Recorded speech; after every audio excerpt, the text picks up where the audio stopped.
ধূপগুড়ি শহরের সেবক রোডের শালুগড়ার সেই সেবক হাউস রামকৃষ্ণ মিশন কর্তৃপক্ষের হাতে তুলে দিল পুলিশ।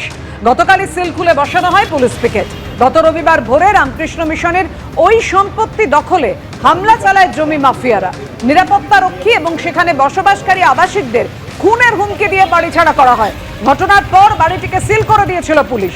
হামলার অভিযোগে 5 জন গ্রেফতার হলো, মূল অভিযুক্ত এখনো অধরা।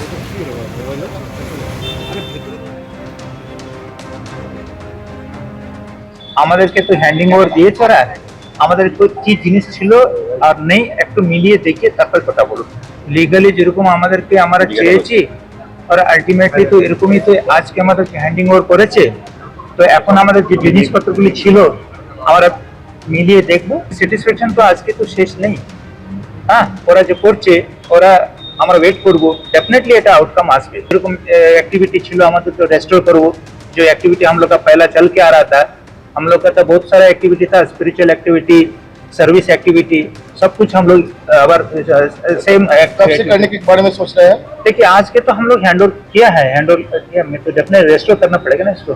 বিজন বেলা 12টার পর পুলিশরা ঘটনাস্থলে এলো। মনসা বাজারে যেখানে অবরোধ হচ্ছিল সেই অবরোধ হটিয়ে দিল, একেবারে বিক্ষোভকারীদের ছত্রভঙ্গ করে দিল। এখন কি অবস্থা? দেখো, এখন কিন্তু যে অবরোধ সকাল থেকে চলছিল সেই অবরোধ কিন্তু এখন নেই, কিন্তু ইতিউতি জটলা কিন্তু রয়েছে।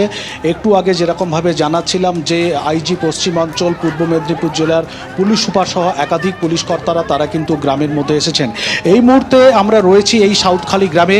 আমাদের ক্যামেরা পার্সন উজ্জ্বলকে দেখাতে বলবো যে এটাই হচ্ছে গিয়ে সঞ্জয় আড়ির বাড়ি, এবং যেটা পরিবারের সদস্যরা জানাচ্ছেন যে এই বাড়ি থেকেই গতকাল রাত্রিবেলা সঞ্জয়ের কাছে একটা ফোন আসে যে মনসা বাজার এলাকায় সেখানে একটি গন্ডগোল হচ্ছে এবং তাকে ডেকে পাঠানো হয়।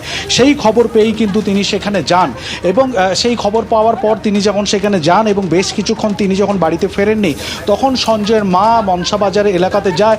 যে মনসা বাজার যে এলাকা, যে জায়গাটাতে খুন হয়েছিল সেইটা কিন্তু প্রায় এখান থেকে অন্তত 500 থেকে 700 মিটার দূরে রয়েছে, এবং সেখানে গিয়ে যখন প্রথমে তারা যায়, এবং যেটা পরিবারের সদস্যরা অভিযোগ করছেন যে তৃণমূল আশ্রিত দুষ্কৃতীরা প্রথমেই কিন্তু সঞ্জয়ের মায়ের ওপরে আক্রমণ চালানো হয়। আমি একটু পরিবারের সদস্যর সঙ্গে কথা বলার চেষ্টা করব। কি হয়েছিল ঘটনাটা কালকে একটু যদি বল।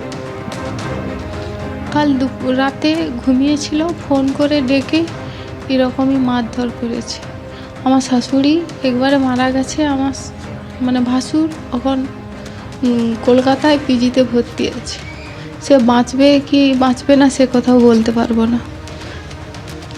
অর্থাৎ পরিবারের সদস্যরা যারা যেরকমভাবে জানাচ্ছিলেন যে প্রথমে শাশুড়িকে মাথায় কিন্তু সেখানে আঘাত করা হয় ধারালো অস্ত্র দিয়ে, এবং তাকে যখন বাঁচানোর জন্য তার ছেলে অর্থাৎ সঞ্জয় যখন সেখানে যায়, এবং সঞ্জয়কে কিন্তু ধারালো অস্ত্র দিয়ে মাথায় রড দিয়ে ধারালো অস্ত্র দিয়ে আঘাত করা হয়। ফলে সঞ্জয় আশঙ্কাজনক অবস্থাতে তাকে এই মুহূর্তে কলকাতাতে ভর্তি করানো হয়েছে।